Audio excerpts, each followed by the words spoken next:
chỉ bao nhiêu lấy sinh hoa nó người quê mà chẳng tại lãnh sinh chính vùng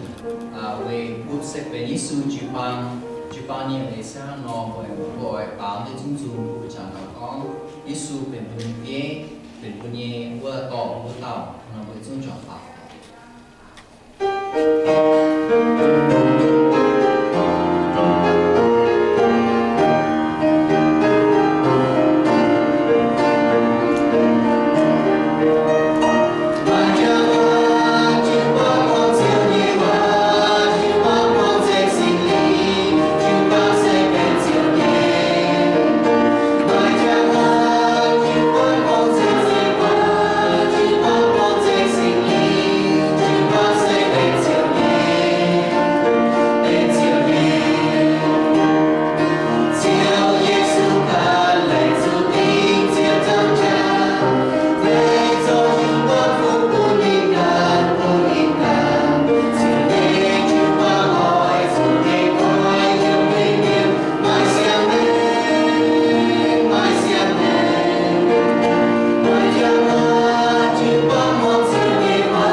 mi thao ni chụp yếm nãy bố quả nhỏ pi tê nhiệm Giêsu là cả miền con mình sẽ tông hay tao để pi tê con mày sẽ chỉnh hùng cái ton tổ kỳ tù tổ chẳng chế tao chỉnh hùng cái ton nếu cho Giêsu thì hắn nó có nếu chỉ biết điểm ý chiều của mày sẽ pi tê ý hỏi liệp ý nghe chịu bằng yên nó là biết ngoài tài như chắc nhiệt liu mai hình chịu bằng ý hỏi chiêu thiên hùng như quốc như phò trẻ quân mày yêu nói luôn đi đô hạnh nhủ yêu muốn tin tòng muốn nhủ và chủ đô mày yêu nói luôn đi bùng hạnh nhủ yêu muốn tin tòng cho bùng với nhủ Giêsu ấy thật sẽ có bùa mấy tuần bùa hãy tao nhìn dấu kỳ tù nếu bố bà thảo các thằng con chịu phang xe bố mặc thảo này có những này này nếu bố chọn sẽ tạo cao thì có tăng bố sẽ mang một tí sâu chẳng tiền chiếu như bố lại chỉnh chiếu ý bố xiên mà yên miền gan mà yên miền phu su mà yên miền ý bố sẽ bén mà như chịu phang bén mà như xin mấy dấu như những góng chẳng tiền giáo như đom chiếu giáo như bố hai nó can lồng mày hai nó vắng chiếu Giêsu Kitô chẳng tiền như bố mẫu làm miền hàng xin nó yên dùng xin mà yên dùng như bố mẫu làm miền mà như cái những công dấu when you hay chom hiếu xuân tỉnh hiếu phu su mày dấu tôi hay dấu nhé bởi quân miền Thái mày chẳng tiền you lại chỉ cho như đó chẳng tiền ya thấu sinh linh cho phin sang giáo vị đó chẳng tiền coi voi you mẫu làm miền không kẹt tại you hay chỉ tu chiếu như vậy chúng ta là ha ya hay to mình lỗ tôi họ yếm như này chẳng tiền ya nó tạo cao tê chưa suy amen ở thằng có chịu quan say chỉ như vậy có what is church có bữa này có nghĩa là church này hắn như phải chịu bao này hắn như phải nó mà hai nhân con chia nhủ nhén cho bạn này nó bữa này có nghĩa là phải chia nhủ tao mày thấy có như mình church không mà thấy hai hắn nó có phải như mình chịu bao rồi mình tòng đâu mà thấy nghĩa là church làเป็นtòng tôi bữa tai cái tòng mà thấy là tôi có tôi bữa của chàng như béo tôi nó tòng nó hiểu church mà thấy nghĩa là hắn nó lại thao phải tôi bữa sáng nó hiểu church mà thấy nghĩa là hắn nó vì chủ hai nó có như mình church đúng không nó có không và kinh sâu nó có thọ kinh sâu nó có mình thì có thọ có church và bữa nay các bạn hiểu chủ bang với chủ bản hay nhúng ở kinh sâu có mình có church phải chủ bang là xe tôi tìm cung hiểu xuất tài như miền chủ bản hăng nọ hiểu xuất tài yếm hoàng xuất tài yếm giang như miền tu thì hùng chuẩn như miền ta là hăng nọ church với chủ bản phải có chủ bang với chủ bản là xiên thì hùng như miền chịu bang phải chốt như cha để nó táiแต่nhìn những bộ thầy đó nè bùa mảng ta có chịu bang sao chốt như cha là sẽ yếm Giêsu tai ta phàm những bùa mảng thảo đó Giêsu phái chịu bang như cô phái bùa xiên như miền như cô nè à chỗ hay nhúng sao bùa hay biển hiếu mình như con thảo có chiếu sẽ tổ hay tao bùa là chịu bang là sẽ tổ hay nhung nó bùa cao hay chỗ tôi họ thiên hùng nhìn hiếu cao hay chỗ tôi họ Giêsu Kitô nhìn hiếu chúng ta nó bây giờ cao hay chiang hắn xin nó hay chiang tôi họ số bùa mi tôi bùa như cô phải cháu mi tôi cháu như cô chính tôi chính như cô là nó nếu mà tôi cháu và có nhung nhung như tôi với cô nó nếu mà hay cháu bé thì nó xin thì nó chịu bang rồi nhung chia cho bố mảng thảo thì nhất nhung bố mảng thảo chịu bang sẽ Giêsu hiểu chốt tài như miền the people are the church. The people are the church. Bùa là có thể có church nào bùa lại có lại tòng. Bùa mình church, bùa là muốn chơi mình church ở. Bùa là bùa mình của chàng thiên hùng ha. Bùa là sẽ thu miên là bùa bên chịu phang, bùa bên church ở. Yếm chân kịch hòa là ecclesia. Ecclesia là hiểu chốt tay yếm miên. Yếm mà cái số chỉ của cha chỉ biết yếm. Giêsu có yếm oi liệp yếm chịu phang. Thì có thể có yếm oi liệp yếm chịu phang. So chịu bang này miền chịu bang này cũng sẽ tòng, đã vừa chụp biển hiếu này rồi, vì chúng mày sao đi luôn đi tôi đừng có yêu mình chết đâu, không sao, mình mua cho chết, mua cho chịu bang, mua cho đó thì hùng hiểu cho tay miền, ecclesia như miền, thì hùng lệnh chế hiểu cho tay, Giêsu hiểu cho tay, can nhìn như miền, trên kỳ cô bảo hiểu ecclesia, trên mấy cô bảo hiểu church, bữa bây bảo hiểu chịu bang nàyเป็นmiền, không sẽ tòng.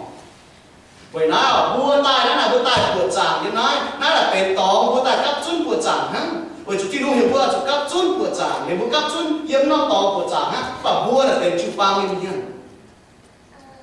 yếm công chỗ sâu là ecclesia phải church phải chịu bang sẽ to miền hiểu xiên Giêsu như miền bố quan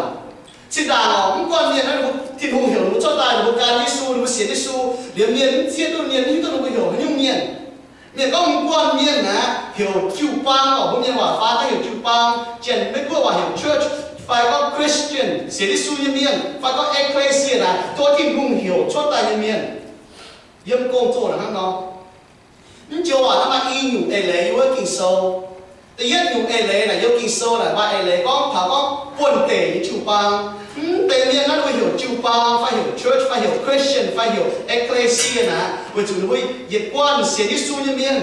sau đó mà công chỗ sâu tầm hùng trang chỉ nhất điểm tập bếp trang tự nhất điểm chỉ bang trang tự nhất điểm chỉ hùng trang như chỉ nhẹ điểm chỉ bếp trang như chỉ nhẹ điểm bút quạt thì có thảo nhỏ nãy non sẽ Jerusalem như chủ bang non sẽ Antioch như chủ bang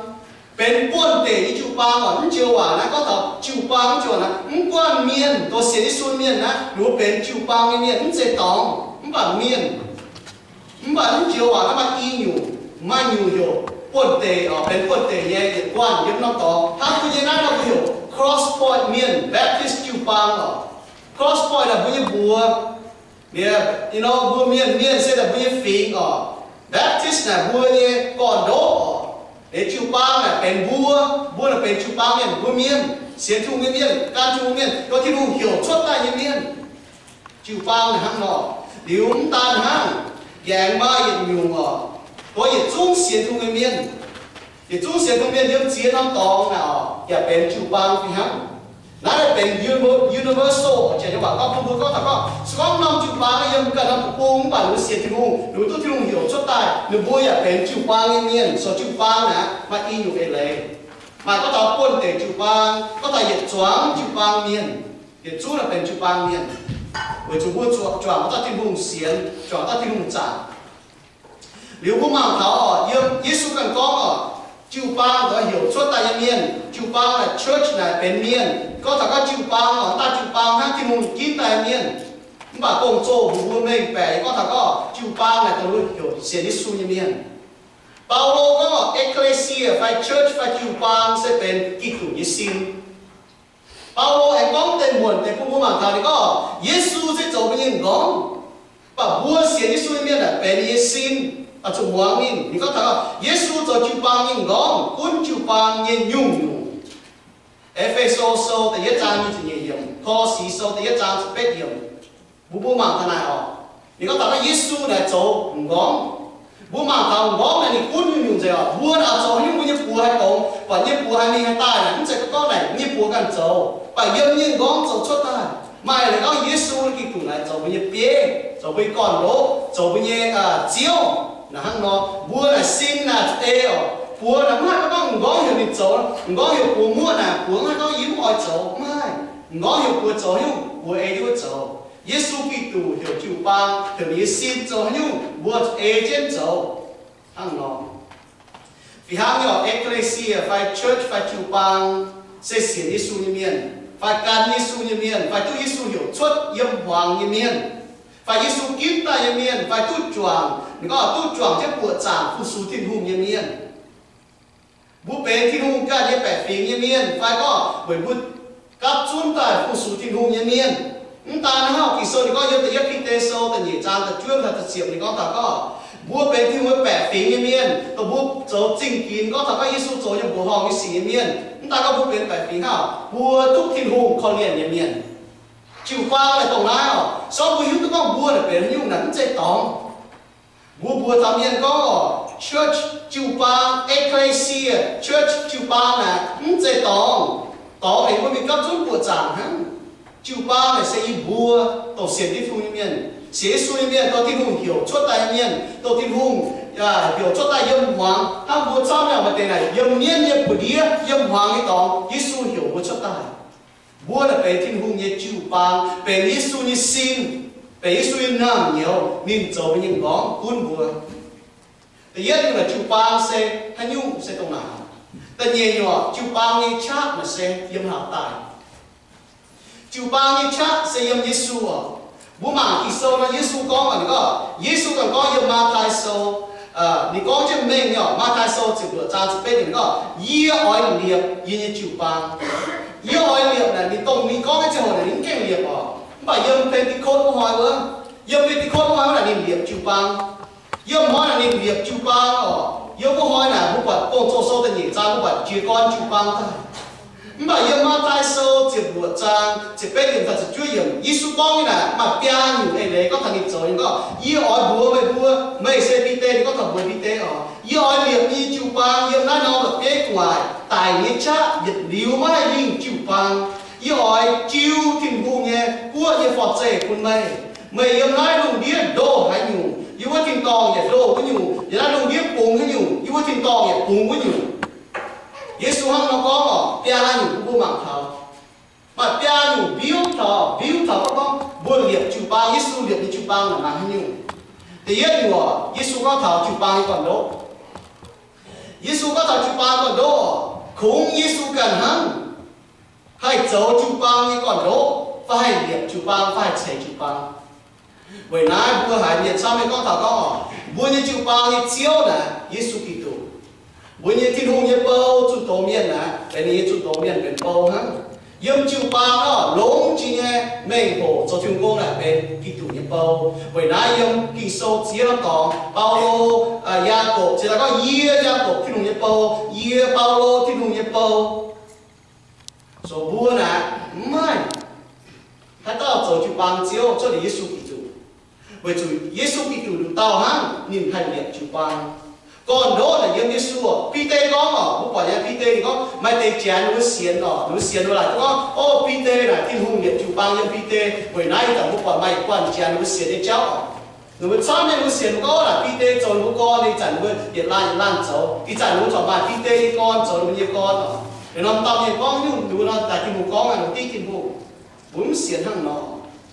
và buổi sáng có Giêsu cần tao hang với chúng Peter có Giêsu cho nó trái hay là biết anh buổi sáng chính cho biểu có cầu lông chiến gì là biết hay tao sáng thằng đi buổi tao hiện liu mấy biết Peter sau tự nhiên ra tôi hiểu so không phải quan như phim không phải hang két tôi cái chuyện nó quan như phim buổi sáng nó bị phốt nó cái này nó phốt nè Peter tài giờ Peter con tài thảo này nó nếu con như nó tí thiên hùng tao như là tí thiên hùng cho nên con như là miền hai trái muốn xiên hàng nóแต่เยอะผู้บางข่าวยิสุก้องว่าก็ข่าวก่อนโดsẽ cùngยมยิสุกันในตาวฮะเมื่อจะดินตาวให้เรียนแต่เนี่ยอยู่ว่ายิสุก้องไหนก็ข่าวติ่งนี่เจ้านิ้มชายนี่ก็ข่าวติ่งนี่ก็ยี่อ้อยเรียบยี่เนี่ยจูปังคงนี่ก็ให้เรียบให้เฉยอ่ะยิสุให้เฉยอ่ะมาแต่เนี่ยก็นั่นน่ะให้ตาวจูปังเฉยอ่ะ为主那人不爱刚刚到那个酒吧，为酒吧我只有多难，为主那一到地方话的教他为酒吧，为主上面的我们都谈了说，哦，那人还到酒吧，那妈到酒吧节，做你耶稣基督，为主耶稣讲耶爱你耶酒吧，耶稣講定呀，你講頭，耶穌切酒吧哦，你把耶穌係切通頭杯面煲一面，用你煲一面，做你煲一公。唔把切酒吧列酒吧呢，孔耶穌間哈係切係列，孔耶穌間到哈係咪當你講嚟耶穌嘅酒吧，為咗酒吧呢เป็น耶穌嘅心，為咗孔耶穌間哈，那哈為咗你孔耶穌嘅酒吧哈，為咗孔到耶穌哈，你帶，你這樣做你做帶，冇啦，唔買到你那邊咯，有冇嘢酒吧啊？唔買到講，嗱到酒吧嘅做，唔買到係帶回冇。唔管你係大人冇嘛，冇係都只有做你耶穌嘅講。為哪哦？耶穌講嘅話係定，可你個係列住幫，哪也俾你住幫，來見你哦。為咗哪冇俾心裡面，冇錯冇知道哪哪俾你天空嘅住幫哦。耶穌做俾講冇啦啦面嘛管，唔管冇做步快做走快做用功哦，冇做裝樣做為復甦內心。但翻อยู่ผู้ปวดเท้า哦，耶穌講頭哦。你講頭講你愛列啱酒吧嘅方面，你講嘅是酒吧，看看咯，查驗酒通嘅方面啊。你講醫嘅酒吧咯，你講醫愛列醫嘅酒吧，買嚟個冇人俾你嘢，咁大家你大做冇哈，把冇酒吧咧冇俾你嘢，搞間接啊，冇有個地方冇俾你嘢，酒吧是俾你嘢，熱流嘢哦。Bởi nãy Giêsu có hay chàng kia quân ninh ta giống cho đi một chàng mãi mãi hay tàu hay chót chốt tu. Bởi nãy bữa xiên thu miên bữa xiên có phải đó hiểu em sẽ có một cái chia tôi có một lòng duy niệm lòng hiểu xiên đi Giêsu chặt chúa ca lòng Giêsu bữa mai đó tôi đi hiểu em. Nãy trên cũng bùa nín hăng bùa nín cầu bùa bền nín nhẹ là nín hăng nó. Bởi chúng nín giá mãi bữa chúng ta hăng công cho số nín cho trang nín bế hiểm nó. Paulo có bữa Ephesos chịu băng to chịu băng như miền nó. Paulo có bữa thắng tại to chịu băng như miền thì Ephesos chỉnh Paulo hăng có bữa mùa. Paulo bữa thắng tại miền cổ miền to chịu băng miền có ói chịu cầu lông thiên hùng như chịu băng tông nín lông như to như giá mãi chịu băng hăng dùng như miền cầu được như dùng nó. Có thảo kun thảo hăng cầu chịu băng như miền nó. Có sao chúng lồng hiểu nhé chết chúa như cầu. Vì chúng nãy kinh trái hành quân Giêsu nổ đi cha mãi bùa mẫu làm nhận. Nãy chia cái quân bùa con thảo có bùa như mẹ là hai trái. Yêu là con thảo bùa cái như mẹ là bùa mai chặt chín chứ con bùa mai Giêsu nó. Bùa như mẹ là mai chặt chín vì chúng Giêsu bùa mai chặt chín vì chúng nên mãi bùa nổ đi cha trái hành nhé. Cha mãi bùa như mẹ. Nếu bùa như mẹ sao mai chặt chín bùa như mẹ mai chặt chín yếm Giêsu. Bởi nãy chia như con bùa xiên thu miên bùa chia tôi có bùa như mẹ là mai mẫu tệ mai chặt chín. Bởi chú cha này có như mẹ là mà làm lộn. Bùa như mẹ là mà làm lộn. Bởi chú Giêsu con bùa mà làm lộn. Chúng ta là con bùa mà thả hả ta phê nhủ. Giêsu có thả chịu băng sẽ phê đình nhé. Nhi có chịu băng như cha là yếm nên tài. Nhi có thả ở bùa mà thả có tài như cha nhiệt liu mà hay nhìn chịu băng. Tại như cha mà hai cuốn hai tôi chịu băng vì chủ Giêsu chúa bữa đấng tài. Sẽ thu miền ý mình trong năm to ngỏ bút quan chủ miền. Sau lúc kén sẽ thu miền này con thảo. Lúc kén chia sẽ thu miền bút mảng lúc quang chủ nàn chi phải quang chủ bèn phải. Lúc kén xiên muốn thảo tao thảo mùi nhân miền này hãy tao vào. Lúc kén tải cũng phải bèn on nhé. Lúc kén mà làm khảo bóng nhé. Lúc giao thảo lúc mèn lúc giao thảo tổng chiang miền như mèn hả. Lúc kén yếu tố thịt hù lúc kén mà bèn lúc kén chuông tố thảo thịt bóng. Tôi nói tôi mình yêu cái tóm. Tại vì cha nắm hai con tôi thằng bùa. Đúng chứ cầm gì đó cháu có tài. Cũng xin phụ chiến nhiễm. Không thể hẳn họ. Còn có ý kiến mà bẻ không hả. Ý kiến chuông tôi thằng bùa chẳng thìa. Mùi nát là chúng ta đồ tìm hùng nhân yên. Đến đó thì hỏi là nó chả ý mình. Chả ý yêu. Còn đúng cần chứ thật tại cha. Bữa xe tôi miền nhớ mà chế tao anh có nào mọi cổ hiện nhang chỉ tây này buôn miên xin là buôn tài trên mình không phải cổ trên mình không tài trên mình và do buôn xe thu miền là hiện chiến hả buôn xe thu miền là miền cho xe là buôn chủ con thằng hàng chạy vào con goodbye xe thu miền là cho xe là bên see you later lại tức quăng mày hả không phải có hiện nhúng tức quăng mày ở hang nó gà lai chủ nào ý hàng là tại miền đúng như cái tiền hùng à phải có sự đam mê xe thu miền bằng chỉ cái tiêu hóa tại miền quạt nó miền đó say oh goodbye hà lai kia dùng quạt này muốn xin phụ chỉ nhiễm thì muốn bảo cái muốn chơi hát nó bởi chúng muốn xin khảo Giêsu như miền muốn mà làm ham tòng muốn nó bên lấy tỏi chám ba hăng là muốn tôi nhìn đi yếm như tòng muốn kế mà làm khảo hả muốn xin thu miền tại những cha mai con tôi chịu bằng bởi chúng Giêsu nên chúa với chúng ta Giêsu tại nên phan nàng tại bữa tại để phan nàng với tất cả những điều năng chẳng Hà lai những Giêsu con thảo niệm niệm đi chụp băng mà hiện những biểu thằng đi chụp băng bố mà thảo chụp băng còn đốt sẽ Giêsu kinh thiên tỷ nhé Giêsu cần niệm chụp băng là xem nhé mà hai tao nhận đi chụp băng cho Giêsu cần đi chụp băng là phải Giêsu nhé chụp băng là chẳng đi chịu thông rồi chúng ta chẳng đi chịu thông à chụp băng là phải đi hiện liu chúng ta đang bố mà thảo chụp băng sẽ phải Giêsu Kitô nhé tại những cha chụp băng như hạt mà những cha sẽ yêu mất Giêsu Kitô tại cha mai hình chỉ chụp băng cả hà lai nhở cũng mà thảo Giêsu Kitô có thảo chụp băng như cha chụp băng như hạt mà bố mẹ tên xem chúng ta bố màu bố mẹ tôi tìm như cha tìm hạt mà cũng thảo bố xem chúng mình hàng ngủ chơi ở sau bố mẹ tôi như tè còn tao hàng bố chụp chơi phải chỗ bố cháu bố tè là bố mẹ tôi như nó bố tè là hết là hai mà nó muốn cái gì mới tỏi hỏi bố nào bố mất tỏi muốn cầm gì và sau bố tôi bố cháu bố tè lồng nhà tôi có năm chỗ bố tè cầu chứ bố nó muốn cầm gì mới tỏi con hẹn bố sẽ tu miên cả hàng nọ cho bố mi tu vui chẳng thì như chắc như hạt má ôn thảo như mẹ và bố mi tu có bữa chỗ nó chỗ mà Giêsu này có thằng hạt má này có niệm chiếu quân thì luôn những bữa như phọt chơi xiên Giêsu như miên phải chịu băng như miên ecclesia phải church phải chịu băng nọ thiên hùng chiếu quân chịu băng như hạt má sẽ yếm thiên hùng như vậy này có hai nhung này có thảo như này kỳ sơn có hai nhung cũng có bùn gòi như này bằng kề dẹp bùn gòi nữa hai nhung bùn đồi này yêu với thiên to dẹp đồ mà tại miền thì hiếu có là hai nhung à này có như này nó bùn gòi yêu với thiên to bùn gòi như này đồ yêu ở đồ là hai nhung đi có như này này sẽ hắn có hỏi đi chút con hai nhung tôi chú con chủ bùi hai con tốt chủ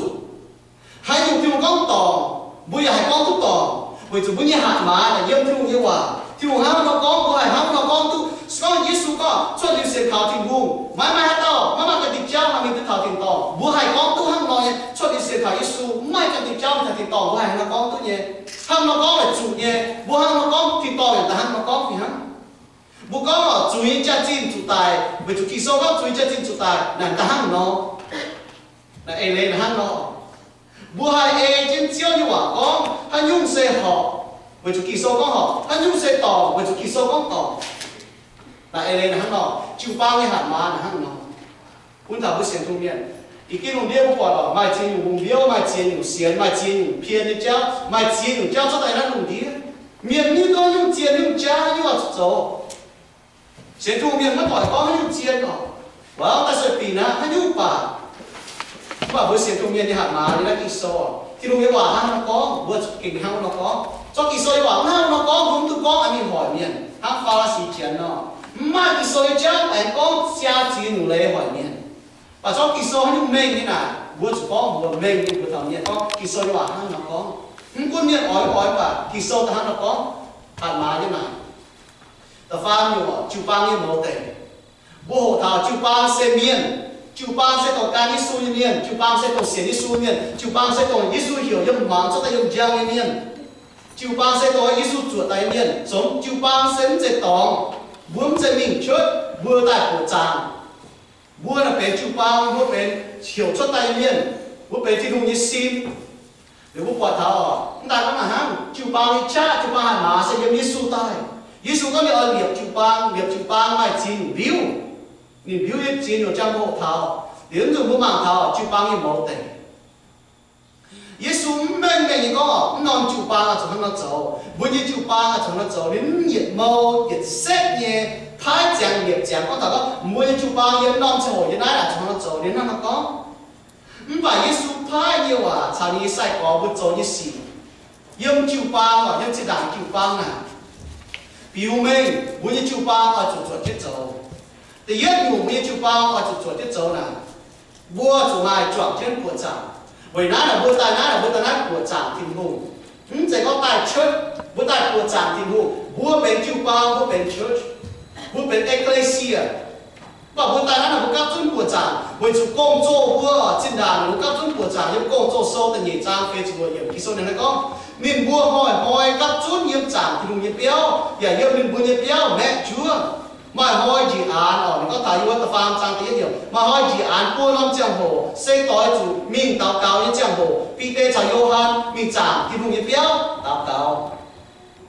mà giang hồ người ta cấp chút của chàng thiên hùng mà chầu như béo bữa cần như buồn tề mè bữa cần như mè để chế như mè sẽ chế như mè vua xem thiên hùng vua của chàng thiên hùng vua học chủ nào hỏi như béo là vua mai chầu của chàng thiên hùng mai chầu tổ siêu như hòa mai chầu thật siêu chiêu thông bà liền hiện đó là bài vua cấp chút tại hiện chuẩn y chuẩn vua chuẩn cấp chút tập của chàng thiên hùng chọn thiết xem thiên hùng với chủ lan có lan hiếu lan sẽ lan hiếu có vừa yếm béo cũng cấp chút nó bữa cần yếm béo cũng của chàng thiên hùng bây giờ một thằng thiên hùng hòa vừa hiện đó là bài vua tài chuẩn y chuẩn ha đánh cầu vua tháng nhận hàng nó hiện đó là bài vua nhận chuẩn nó vua kinh ngọ như miền bố bảo là sai có vua chúng ta có cấp chuẩn của chàng thiên hùng sai có bây giờ cấp chuẩn chiêu thông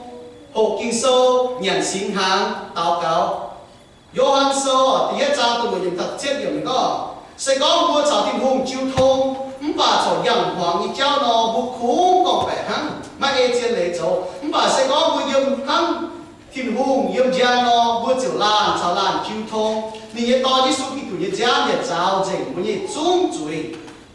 công作số tận nhiệt giá về trên nhiệt có nên mua lồng nhiều món công作不giáo như lệอย่าลมรอยจิ้วทงจ่วงเชียนแม่ช่วยอย่าเอาเก่า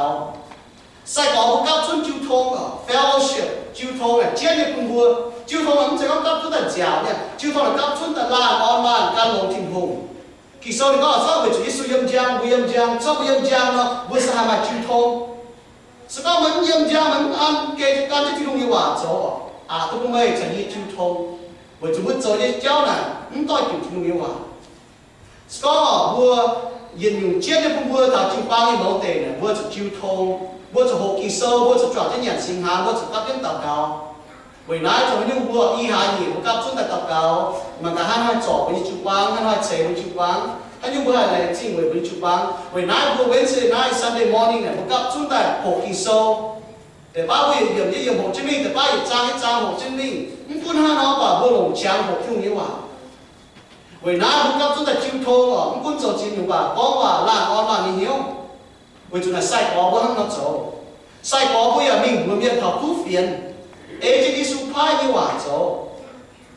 ใส่กอบว่าเจี๊ยบตัวนึงก็ช่วยเหลือยิสูไม่หายเต้าหายปุ่นเมียนตู้เขียว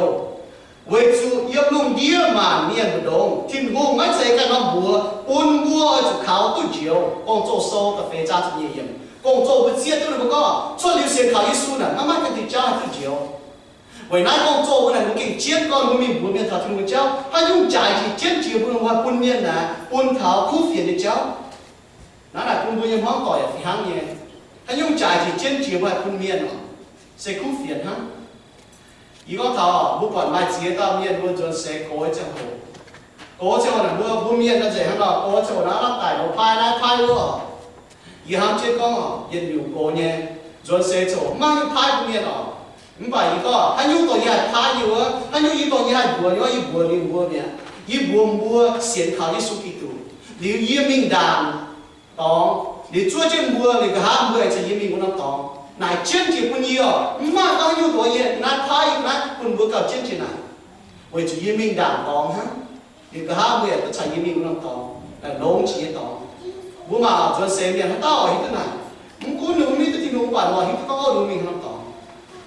ใส่กอบมันตานะฮะมันก็ถามว่ายิสูพานี่ว่ายิสูก็บุใส่กอบมันก็ยมลุงยมดาวนี่จุ่มหันมาที่ดวงจิ๋วคนนี้เนี่ยวันนั้นมันบัวไอ้จุมิ่งเจ้ามันฟิงเมียนจนยี่ใส่กอบไอ้จุเต้นเตี้ยตอนชาวสิงห์ลิงยี่บัวเทงยี่บัวจิ๋วนี่เลยอย่าเจ้าบัวเจ๋งยี่บัวไม่บัวจนยี่ยุ่ง讲这个一流长的不要他们够嘛ต่อยไฟเขาตามเกณฑ์ยี่เสร็จเลยใส่กอบัวอย่ายาวเมียนจะใส่กอยาวเมียนเจยุ่งยี่ว่ายาวเมียนจีวรนี่เลยวันนั้นเขาเล่าบัวมาจีวรนี่เลยมาจำเป็นมุ้งปีเขาฐานะจีวรนี่เลยมาเลยก็อีเสียเลยทิ้งหูยี่เจี๊ยบดูทิ้งหูต่อให้เต้ายี่แมงจีด่างยี่ลงนะลงเอกันไปจากยี่แมงยี่ลงเอทิ้งหูยี่ฮะเจียมวงจีวรนี่เลยนะเจียมวงฮะกิโซก็เนาะเจียมวงจีเช่นว่าเจียมดีเนาะ他不面这哪能地白哦，我讲解了，这个白的节呢，的节弄在重建用的，把的白色弄在买个用 A 类，的节弄在买个用 A 类，把一站呢，的把的多快的，的多烂的把年买的冇得弄在为做个用，一来这样为天空啊，来干天空来弄 A 天空，每就帮他咯买过站。mai chọn chiếc chiêu thôn hồ kỳ sâu nhận sinh hàng tàu cáo mai buồn miền thập quốc phiền hồi nay nhang nhang bùa lo chạm buồn miền thập quốc phiền buồn lưu miền xoay thiênung cần buồn bùa thọ hang nó xiên chung cần kê nó buồn chuẩn mà bùa chỉ buồn bùa thập quốc phiền bởi chúng bùa buồn như công là ta tông nào buồn công tổ thiên phái có chúng mình buồn miền rồi đi su sài có buồn chúng mai đòn đi tao thầm bùa có thằng chịu ba sẽ tông hay nhiều Việt Nam mình họ miền nào cả vừa Ecclesia Church phải chịu bao là sẽ hay nhủ chịu bao mới cũng dễ tòng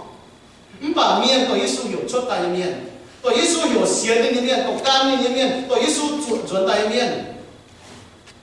tôi mà còn đỗ như Giêsu như miền tôi Giêsu quân cha quân hạt má như miền